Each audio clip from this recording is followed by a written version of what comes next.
జగన్ ఎక్కడ మీటింగ్ పెట్టినా ఎక్కడ మాట్లాడినా ముందు మీ శాఖకు సంబంధించి తల్లికి వందనం గురించి మాట్లాడుతున్నారు. 15,000 ఎంతమంది అంతమందికి ఇస్తామని విమర్శ చేస్తున్నారు. దాని గురించి ఆల్రెడీ మీరు అసెంబ్లీలో క్లారిటీ ఇచ్చారు. అయినా కానీ వాళ్ళు విమర్శ చేయడం ఎలా చూస్తారు?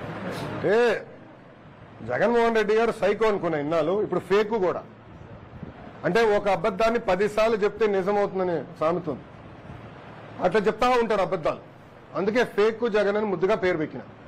మీరు చూస్తే మన ఎన్డీఏ ప్రభుత్వం వచ్చిన తర్వాత రోజుకు ఒక అబద్ధం వాళ్ళు చెప్తారు. ఒక ఉదాహరణ, అంబేద్కర్ గారి విగ్రహం దగ్గర అక్కడ ఏమైంది? అంబేద్కర్ గారి పేరు కన్నా జగన్మోహన్ రెడ్డి గారి పేరు పెద్దగా ఉంది. బాధపడిన కొంతమంది దళిత యువకులు వెళ్ళి అది పీకేశారు. ఏం పీకేశారు? జగన్మోహన్ రెడ్డి గారి పేరు పీకేశారు. తొలగించింది జగన్మోహన్ రెడ్డి గారి పేరు, ఇంకేం చేయలేదు వాళ్ళు. ఒక ఇటుక ఎరగలేదు, అక్కడ ఒక చెట్టుకి ఎలాంటి ఇబ్బంది లేదు. కానీ ఇప్పుడు అది పెద్ద గోల్ చేస్తున్నారు. ఏదో అయిపోయింది. ఈ సభాముగా అడుగుతున్న వాళ్ళందరినీ.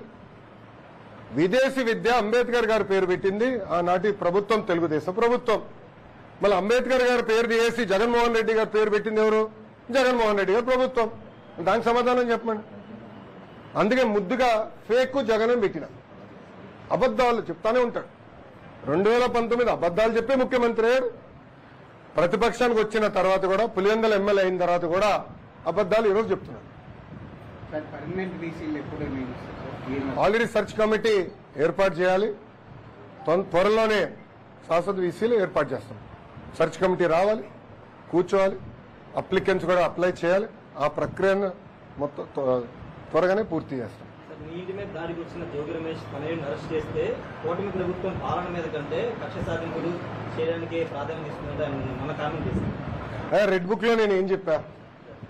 రెడ్ బుక్ గురించి నేను చాలా క్లారిటీ ఇవ్వాలనుకుంటున్నాను ఈరోజు. నా ప్రతి స్పీచ్ చూడండి. ఎవరైతే చట్టాలు ఉల్లంఘించి కార్యకర్తల్ని, ప్రజల్ని ఇబ్బంది పెట్టారో వాళ్ళని నేను వదిలిపెట్టాను అని స్పష్టంగా హామీ ఇచ్చా. మళ్ళీ రిపీట్ చేస్తున్నా, చట్టాలు ఉల్లంఘించిన. ఓకే, జోగి రమేష్ గారు అబ్బాయి ఏం చేశాడో ప్రజలు తెలుసుకోవాలి. అగ్రిగోల్డ్ భూమి పత్రాలు తీసుకుని ఫేక్ పత్రాలు సృష్టించి అతని పేరుపై ట్రాన్స్ఫర్ చేసుకుని అమ్మేశాడు. అగ్రిగోల్డ్ బాధితులు చాలా మంది ఇప్పటికీ ఇబ్బంది పడుతున్నారు. వాళ్ళకి రావాల్సిన డబ్బులు ఇంకా చాలా ఉన్నాయి. అగ్రిగోల్డ్ భూములపైన ఫేక్ పత్రాలు సృష్టించి అమ్మేశాడు, డబ్బులు సంపాదించాడు. అంటే యాక్షన్ తీసుకోకూడదా? తెలుగుదేశం, జనసేన, భారతీయ జనతా పార్టీ ప్రభుత్వం రేపు లిక్కర్లో కూడా యాక్షన్ తీసుకుంటాం, ఇసుక దండాల్లో కూడా యాక్షన్ తీసుకుంటాం.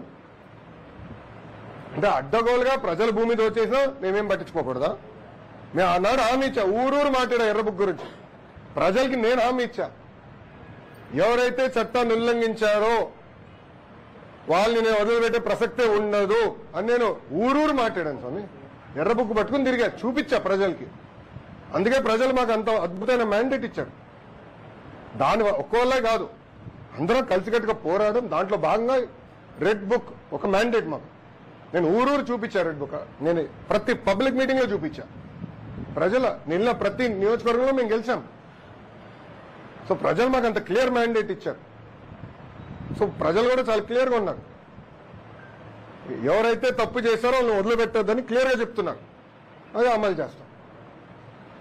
సార్, మంగళగిరి అంటేనే లక్ష్మీనరసింహ స్వామి గుడి, లక్ష్మీనరసింహ అంటే మంగళగిరి. అలాంటి గుడిలో ఉదయం పూట ఉచిత ప్రసాదం దొరకట్లేదని చెప్పి భక్తులకి ఎన్నో ఫిర్యాదులు వచ్చినాయి. అలానే మెట్ల మార్గం కానీ, పెద్ద కోనేరు కానీ, ఈ పనులన్నీ అలానే ఉండిపోయినాయి. సో వాటి మీద ఏదైనా పరిశీలన చేసే అవకాశం ఉందా? మీ అందరూ తెలుసు, ఎన్నికల ముందల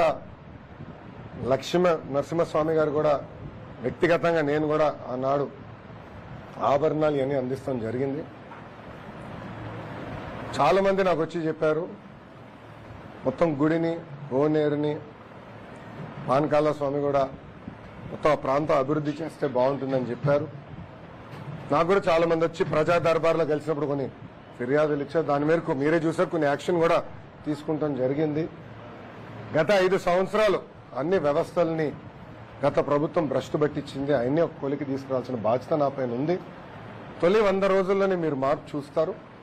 గుడికి వచ్చేగల నేను అనేక మందితో మాడుతున్నా, ప్లానర్స్తో డిస్కస్ చేస్తున్నా, ఎలా చేస్తే బాగుంటుంది, అభివృద్ధి ఎలా చేస్తే బాగుంటుంది, గెస్ట్ హౌస్లు కాటేజీలు ఎక్కడ ఏర్పాటు చేయాలి, భక్తులకు ఎలాంటి ఇబ్బంది లేకుండా మనం గుడిని అభివృద్ధి చేస్తే బాగుంటున్న ఆలోచనతోనే ఉన్నా, వాళ్ళతో చర్చించా. అది త్వరలోనే ఆ మాస్టర్ ప్లాన్ ప్రజల ముందర పెడతా. ఇంకా మంగళగిరి నియోజకవర్గ ట్రాఫిక్ కూడా చాలా పెద్ద సమస్య మనకి.